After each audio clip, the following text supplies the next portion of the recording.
Salut les élus, c'est votre Captain CSE. Bah écoutez, ce matin j'ai le plaisir d'être dans le 10e arrondissement, rue Bichat. Je me dirige vers le siège en fait parisien d'Éole Loisirs et je vais rencontrer Michael Brujas qui est l'un des associés de cette SCOP dédiée à la conception de séjours loisirs et touristiques. Voilà, donc on va faire sa connaissance et il va nous expliquer un petit peu son credo pour vous les CSE. A tout de suite.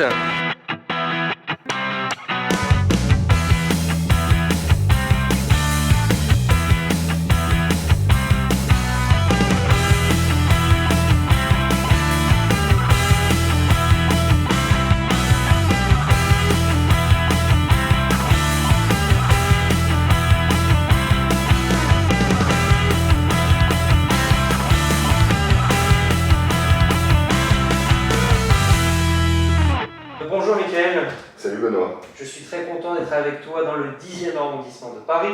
Ravi de te recevoir. Bah écoute, tu m'accueilles sympathiquement. On a fait une opération ensemble au parc Sherwood avec nos confrères du parc. Exactement. Et c'est là-bas que j'ai fait ta connaissance et que j'ai découvert Éole Loisirs.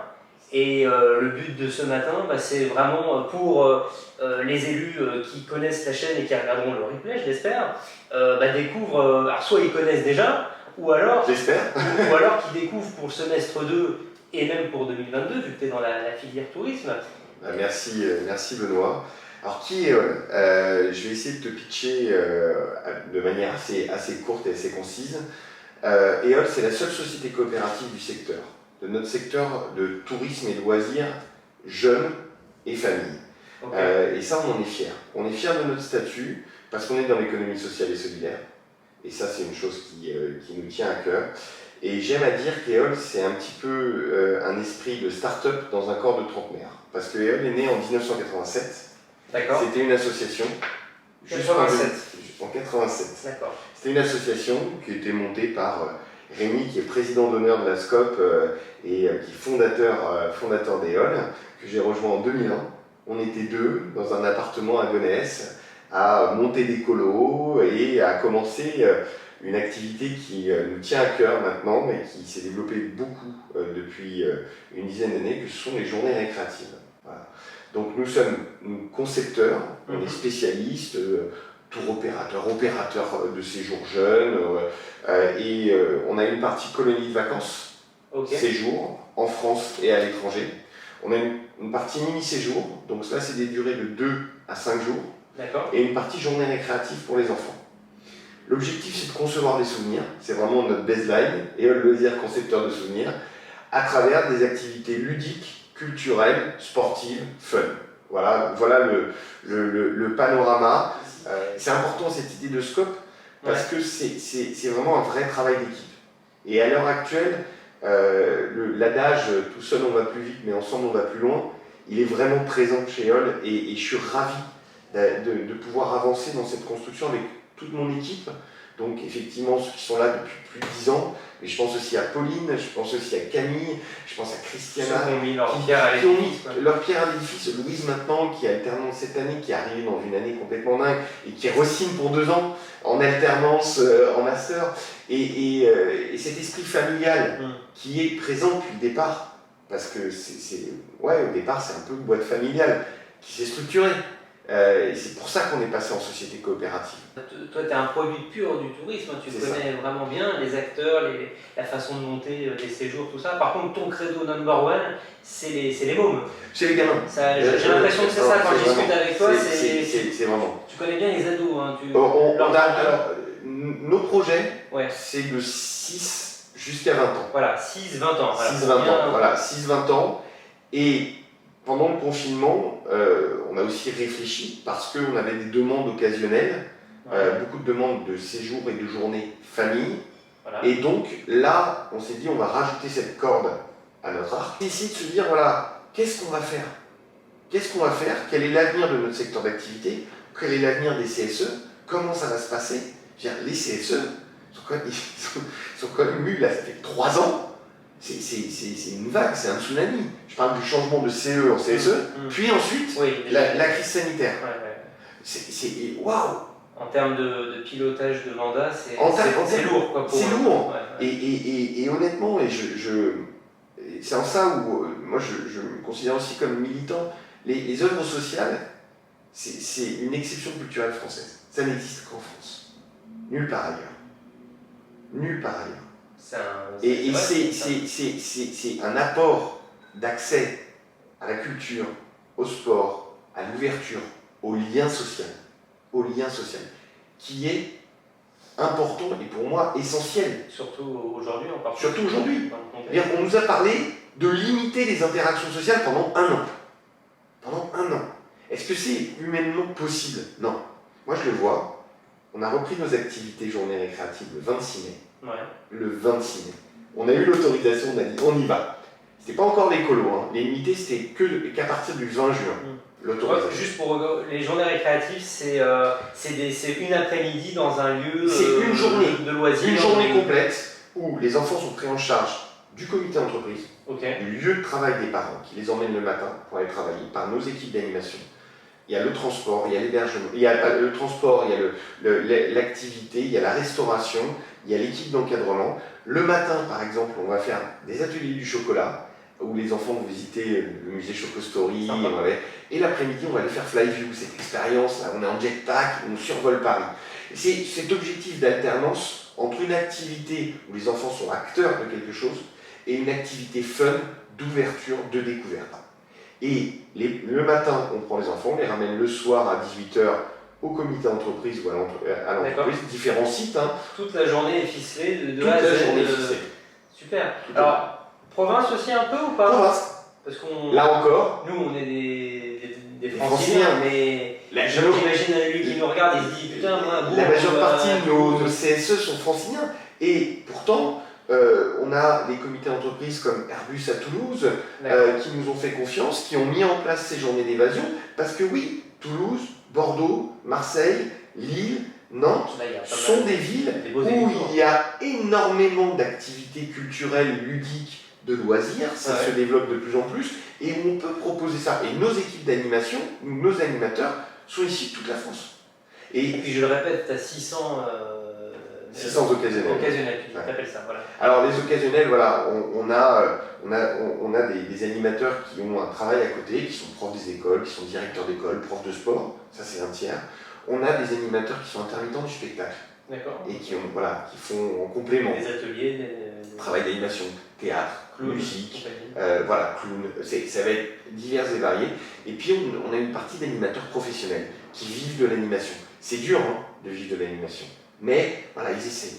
Et leur proposer aussi une possibilité de travailler toute l'année, parce que nos journées récréatives, c'est du 1er juillet au 31 décembre, c'est important. Oui, c'est des groupes à partir de 10. À partir de 10, voilà. À partir de 10, on fait, et il faut qu'il y ait une prise en charge du CSE qui soit important, que ça revienne pour les parents à une trentaine d'euros à peu près. Voilà.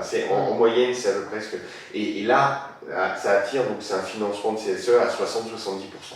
D'accord. Voilà. Et là, on est sur une vraie proposition, et ça c'est important aussi. Et je le dis parce que la tendance, malheureusement, la facilité, le changement de CSE a de la distribution.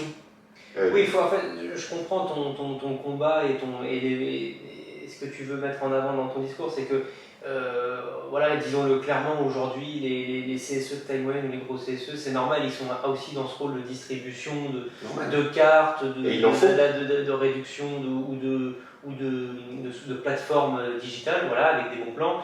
Mais toi, tu veux aussi dire aux élus que toi, tu crées des souvenirs. Des projets fédérateurs. Voilà. Nous, on ne propose pas de séjour club. Voilà. Et est-ce que, je pense que oui, mais je te pose quand même la question, parce qu'il y a peut-être des élus qui vont découvrir toute ton activité et qui vont vouloir te recontacter. Alors, il y a le site internet, www.eol-loisir.com. Après, tu as sûrement une chaîne YouTube où tu as des vidéos. Vidéos, Vimeo, chaîne YouTube, qui montrent tous nos projets. Tout ce que vous avez fait. Tu as des élus aussi, vu que tu les connais depuis pas mal d'années, qui te demandent parfois un peu du sur-mesure, qui te disent « Ah mince, moi j'aurais bien voulu faire ça, j'ai une connerie en Italie » ou dans... On fait. Tu t'adaptes, tu peux aussi créer... Tu as ton catalogue, mais tu peux faire aussi... Avec certains CSE, ils nous apportent des idées en disant tu peux faire ça. Et tu Ok, découvres je découvre des choses. Et c'est là où je te dis c'est un partenariat parce que je sais qu'avec certains CSE, on a vraiment construit des projets. Ouais. On dit oh, mais si on faisait ça. Et puis ah bah ok, bah, écoutez, on va voir. Et puis après, oui, sur le principe, si à partir du moment où ça remplit nos 3 valeurs, partage, découverte, développement, et que derrière il y a une création, il y a une ouverture, il y a quelque chose, bien sûr, on est parti. C'est juste pour être sûr, voilà, il y a une équipe qui te contacte à la rentrée pour 2022 par exemple, qui se disent pas, voilà, il n'y a pas que le catalogue, je peux discuter avec Michael dans ma région. Et voilà, on a vraiment de la souplesse et de l'agilité, nous, sur les journées récréatives. Les journées récréatives, grosso modo, ça n'engage pas le CSE. Ils choisissent, ils disent ok, bon, on va tester, on va faire 1 ou 2 journées. Un mois avant, on dit allez, go ou pas go, stop ou encore. Ok, ouais, j'ai 10 inscrits, c'est bon, on fait la journée, on y va. 15 jours avant, on bloque quand même les effectifs. Et puis après, il y a toujours des réadaptations. Et nous, on s'est engagé aussi en tant que société coopérative que le CSE, on le facture qu'après la journée. Comment tu sens le 2e semestre et même voire 2022, mais en termes de tendance, de séjour, d'activité, est-ce qu'il y a des choses qui apparaissent, qui sont nouvelles aussi? L'envie, elle est là. Ouais. L'envie, elle est là. Elle est frémissante. L'envie de voyage, l'envie de partir, l'envie de découvrir. Ça, c'est présent. Mais je suis une nature optimiste. Et je veux dire, l'année dernière, en octobre, on a fait partir des voyages, on a fait partir des jeunes dans toute l'Europe. Je t'ai pas posé la question en destination, les dom-toms. Ben là, on a annulé, on était plein. Mais je veux dire, c'est dans ces prévues. Bien sûr. Tu fais déjà des bien sûr. choses. Là, la Réunion, la Martinique, la Guadeloupe, la Réunion, et on avait à peu près 120 jeunes inscrits. Sauf que fin mai, on a décidé, au vu du contexte et au vu du motif impérieux, et là, ça donne raison, puisque bon, là, on a le couvre-feu qui est mis en place. Ouais, là, c'est tombé. Donc voilà, allons-y petit à petit. Essayons de tenir jusqu'au bout et surtout, voilà, travaillons comme ça avec les CSE. Vraiment, main dans la main. Voilà, nous on voit les tendances, on ne prendra jamais de risques. Jamais. Parce que tu sais, on a 3 ministères de tutelle, on a le tourisme, on a l'enfance, la jeunesse, l'éducation nationale, le ministère des Affaires étrangères. On est sur des encadrements qui sont... et on fait extrêmement attention. Après, le risque zéro n'existe pas. Mais voilà, moi, et j'ai confiance en les équipes. Vraiment. Je parle de ton équipe du coup. On veut les contacter, j'ai dit le site web tout à l'heure, mais... il y a toujours quelqu'un qui répond au téléphone. Voilà. Il y a une petite musique d'attente, mais tout le monde répond au téléphone, du lundi au vendredi, entre 9h et 18h. D'accord, là je ne l'ai pas dit, mais tout à l'heure, moi là on est dans le 10e à Paris, hein, on est c'est ça. Au siège parisien. Mais tu seras présent à la rentrée au salon aussi, oui. On peut te voir au salon. Oui, alors on sera présent au comité à l'hippodrome d'Auteuil. On peut te retrouver là-bas, c'est quand ça? C'est septembre. On sera là le 21 et le 22 septembre. Ok. Et on sera au salon au Stade de France aussi. On peut aussi te voir là-bas. Le 1er et 2 novembre. Super. Donc on sera ravis de... On peut creuser avec toi des sujets là-bas aussi. De nous recevoir autour d'un moment convivial et autour d'un moment d'échange, de partage, et une partie de l'équipe sera là. Tu veux conclure sur une dernière petite note ou nous teaser quelque chose qui peut... Je suis ravi de l'énergie en tout cas que tu apportes et de Captain CSE, enfin ravi d'avoir fait ta connaissance au salon à Sherwood. C'est All Loisirs, concepteur de souvenirs, et ça c'est vraiment un slogan qui nous est chevillé au corps. Concepteur de souvenirs. Exactement. Et si vous voulez voir d'autres photos de plein de jeunes qui ont le smile, vous pouvez aller sur le site web ou sur leur chaîne. Il y a plein de vidéos, Dubaï, la province, Toulouse. Les journées récréatives. Regardez ce qu'ils font parce que ça se regarde aussi. Là, on a parlé ensemble, mais regardez le smile et la banane qu'ont les jeunes sur les vidéos. C'est communicatif. Voilà. Merci beaucoup. Merci, à bientôt. À très bientôt. Et à plus sur la chaîne. Ciao, ciao.